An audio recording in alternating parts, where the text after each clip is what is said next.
Hello and welcome, Cancer. This is your reading for June 2022. I do hope that this finds you well, and I want to wish you all a happy birthday for those of you who have a birthday coming up this month or in July. These readings are intended for all Cancer placements, though, whether you have a Cancer sun, moon, or rising sign, or any other planet, maybe. You're welcome to just trust your own intuition and pick the video that feels resonant with you.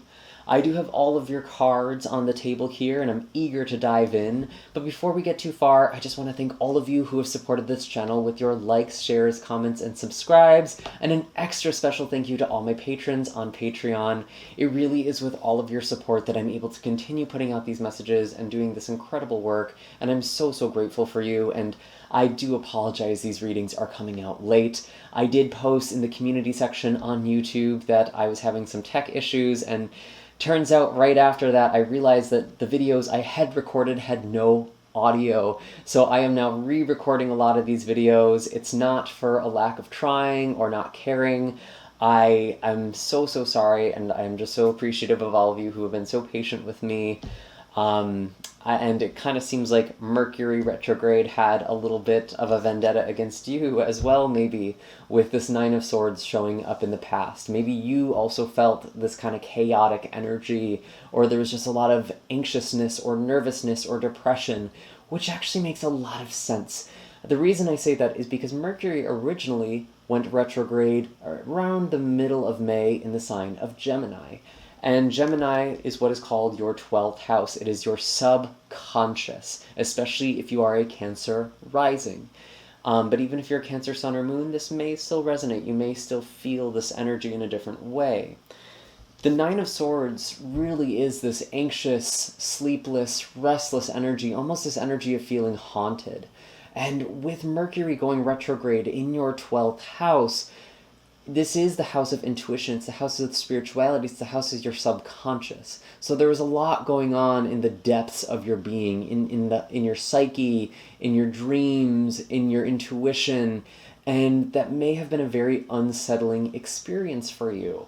And we did also have an eclipse last month as well. We had a total lunar eclipse in the sign of Scorpio. And Cancers, you're ruled by the moon. So whatever the moon is doing is going to really affect you quite profoundly. And we also had a new moon in Gemini at the end of May. I keep wanting to say April. And when we had this new moon, again, this was in your 12th house. But this was the beginning of a new spiritual understanding, or something slowly coming to the surface of your consciousness, which may still be taking place throughout most of June, or even for the next 6 months. And we do have the King of Cups here, showing up as kind of resiliency or lessons that you've learned, what is now in your utility belt, and what you've mastered. And the King of Cups is all about emotional mastery. And emotions may have been very heightened for you, but I feel like you've actually done a very good job at managing your emotions, sitting with your emotions, and not being overly reactive to them. And you may have even done this to such a composed degree or composed manner that the people around you may not even have seen what was going on for you. And that's kind of interesting, because I often feel like Cancer, you're sort of the sign that just bleeds emotion. We can just feel what you feel, and you feel what we feel. You're a very emotionally communicative sign. But with the King of Cups, it feels like you've been very composed. And you've gained a lot of composure. And you're also very intuitive as well. And we are coming into your season by the end of this month too, so that's definitely going to give you more of this kind of watery power that you have. But the energy coming into this month is a little choppy still. When Mercury goes direct after it's been retrograde, or after it appears to have been moving backwards through the zodiac, through the sky, we're kind of playing this catch-up period. We're actually going to be in what's called a post-shadow period until the 18th. And it's kind of right around the time that Mercury goes direct, when we can see these things that we may have overlooked, or things blow up in our face. We get some answers, we get some clarity, and we're kind of course-correcting with that new information. And there may have been something happening emotionally here for you, and there's now an emotional correction that is occurring. We also do have Saturn going retrograde in the sign of Aquarius. This is happening on June 4th. And Saturn going retrograde actually does, in some ways, actually lift a sort of pressure or weight that we have been experiencing throughout this year. And the way this kind of feels like it's manifesting this year, especially with Mercury going direct the day before, it's almost like we're having this breaking point in some way. I'm seeing this with a lot of people, actually, so let me know in the comments down below if you're feeling this breaking point, where people are just kind of at their end of something. They can't do something anymore. Something has to change. They can't go on the way things have gone on so far. And they feel called to shift something up. Now for you, Aquarius actually represents your 8th house, which is the house of transformation. It's the house of sexuality, it's spirituality. It's kind of all of these things that we tend to keep in the dark or not really talk about. And so it can really kind of pertain to a whole bunch of things. But that kind of makes sense. It feels like there's a lot that's been going on beneath the surface that people haven't really been seeing for you. There could also be something to do with like investments or wills or things of kind of like a financial nature as well that could also be going on behind the scenes. And for some of you, I actually do see a situation correcting itself with the Justice card in kind of coming up as a central theme here. Justice will be served. Things will be dealt with fairly. And with the Nine of Wands actually showing up in the reverse, it's kind of an interesting energy. I will want to clarify this, I think. But the Nine of Wands, it's feeling very depleted, feeling very exhausted, but it's like you're coming out of that energy as things are correcting. Or maybe you just have such low energy. Sometimes when you no longer have to fight for something, you just sort of collapse. You know what I mean? I feel like when I was in college, especially before I changed my diet and went vegan and started taking better care of my health overall, I would always get sick at the end of a semester after my finals, and I would just crash for like a week. And it was just all the abuse I had put my body through. It was all of this intense energy that I had to process or just kind of work through and keep going until I finally passed the finish line, and then I would collapse. I almost wonder if something like that is happening for you, Cancer, and it's actually kind of funny that I'm using that analogy and I'm realizing it's the end of a semester for a lot of people, so maybe you've been in school. There's actually a specific word for this phenomena. This is called an allostatic load, which is when you have been processing or working really hard with trauma or really specifically in kind of the healing community, when you've been healing yourself and doing all this work on yourself, it can actually be taxing on your body. And it's almost like now that you have this sigh of relief, now that you're finding relief, it's like, oh man, there's almost this collapse here. So do take care of yourself. Make sure you're getting some rest. I feel like a lot of you have not been sleeping very well either. So definitely take care of yourselves. You may actually even be dealing with some health stuff this month, especially with the full moon in Sagittarius. This is happening on the 14th, and this rules over your 6th house, your house of health and routines and wellness. And a full moon represents a culmination. It's a peak of a cycle. What has been building over time is now here. Sometimes it represents completions. So there may be a change to your daily life. You may feel called to change your routines or your wellness regimen or something along those lines. This may be something that is happening for you this month as well. And again, you're very, very affected by this full moon. And what's interesting with the full moon is that it's forming a sextile with Saturn in Aquarius. And a sextile is a 60-degree angle. It is a helpful or opportunistic aspect between two planets. And this full moon is really kind of touching in, again, on this retrograde Saturn energy that we are going to be in until October 2022, or October 22nd. Wow, sorry, numbers. This is really going to be kind of a month we're pivoting into a new cycle for kind of the next quarter, so to speak. And this change in wellness and health is actually going to help you approach healing in a different way. or see things from a different perspective and really heal on a very, very deep level with this aspect between Saturn and the full moon. So that's actually really, really exciting. And there might even be a lifting of some sort of pressure. Again, this could signify a completion of some kind that actually releases some sort of pressure for you. Now, for a change or challenge, we do have the Wheel of Fortune, which is kind of interesting. And it's actually very similar to what I just described, and I'm kind of just making this connection now, even though the cards have been on the table.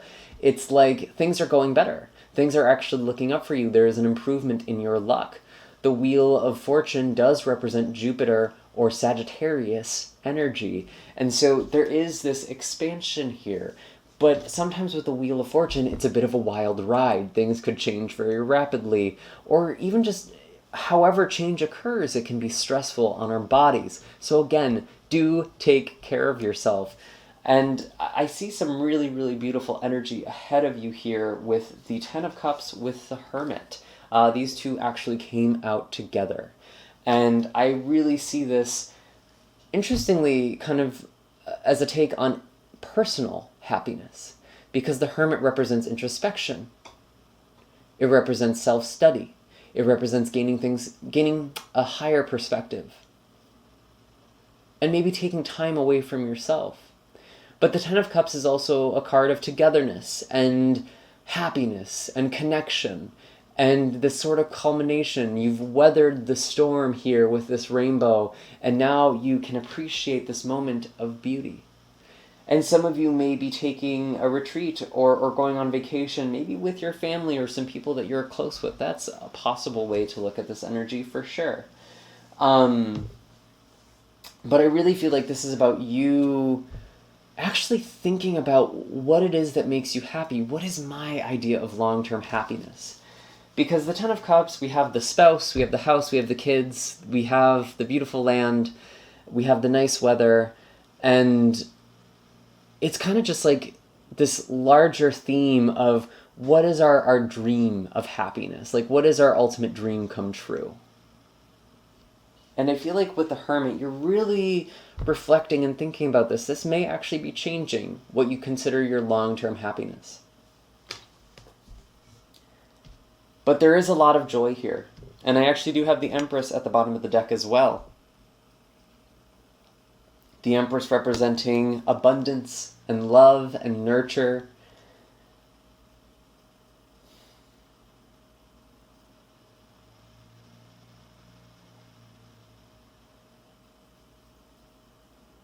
And it feels like there's just this need to go within.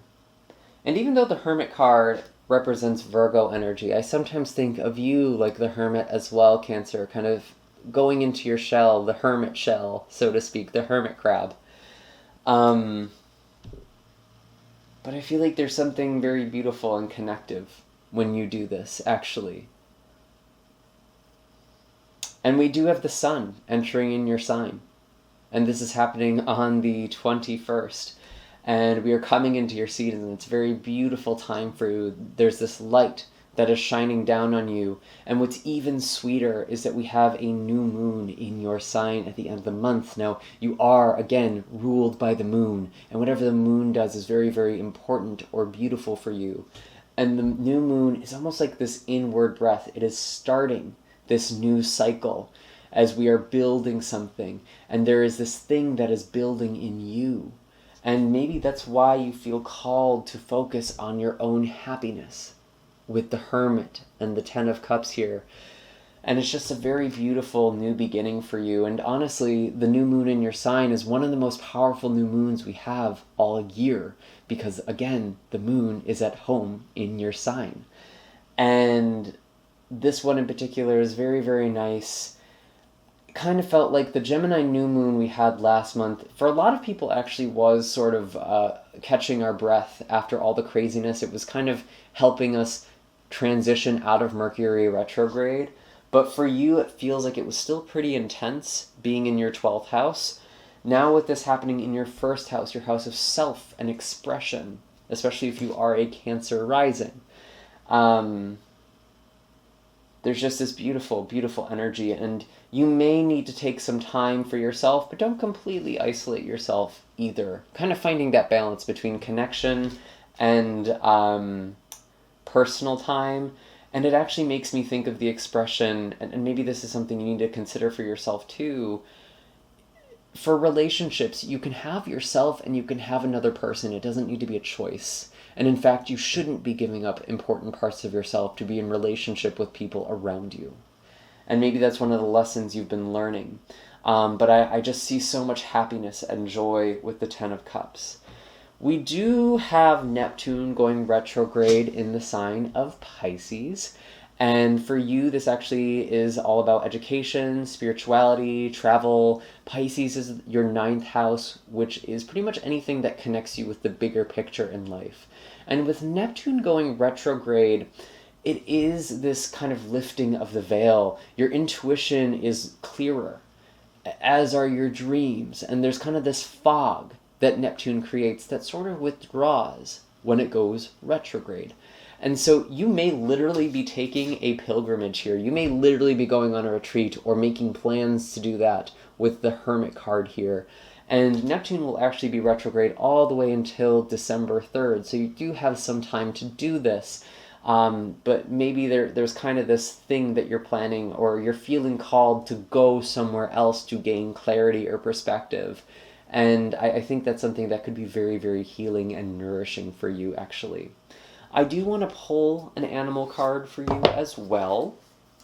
Something I do want to make you mindful of is we do also have the new moon in your sign on the 28th, forming what is called a square, or having some sort of tension with Jupiter and Aries. And this could really be heightening emotions. And you may actually be feeling this friction between the role you fulfill in the world, whether that's career or your public image or even some sort of like internet platform, and who you really are. And it's like, who actually sees the real you? I literally wrote this in my notes here that I'm referencing. You can find these on Patreon if you're interested, for just $3.33 at the most basic level of membership or support. That's available if you're interested. But yeah, there really is this kind of like, it's almost like an identity crisis here. And in a weird way, it's like all these things are going well and going right, and you may still be wondering, I thought this was going to make me happier. Maybe there's something else. Maybe I'm supposed to be prioritizing something different now. And that definitely makes sense with Saturn going retrograde. There is this profound desire to transform for you in this next cycle. Interestingly, as I say that, we have the moth, which literally represents a metamorphosis. And I also am noticing something interesting with the moth and the hermit, and even what we were just talking about. You may have been drawn to false light or false flames in the past. And maybe you thought your happiness would come from someplace else, or that there was this warmth that came from something else, but it actually ended up being destructive for you, like a moth to the flame, right? And this hermit actually does have this lantern, and the hermit's come up a lot, actually, in these readings so far. I keep talking about this, but the hermit has this star in his lantern. And we can't see starlight when we're in town or in cities especially, and we kind of need to go off and get away from the light pollution, get away from the noise, and come into this more incubative place to tap into this guiding light and to find this guiding light. So I feel like this is all about you getting back in touch with your higher self. And you're going to be integrating a lot of this month as well, because we do have a lot of things happening with Gemini season, obviously being your 12th house, your soul, your subconscious. And you're finding this inner light. And I think that's a beautiful thing to do for your solar return, your birthday. That's a great gift to give yourself, is to get back in touch with your own light that you are actually meant to share with the world. And those are all the messages I have for you this month, Cancer. I do hope that this was helpful. Be sure to hit like and subscribe if it was. And I do have all of my links, again, in the description box down below if you'd like a reading or Reiki session. If you'd also like to check out one of the other videos, I highly recommend checking out your rising or moon sign if you haven't already done that. And I will see you in the next video. Have a happy June, Cancer, and take care.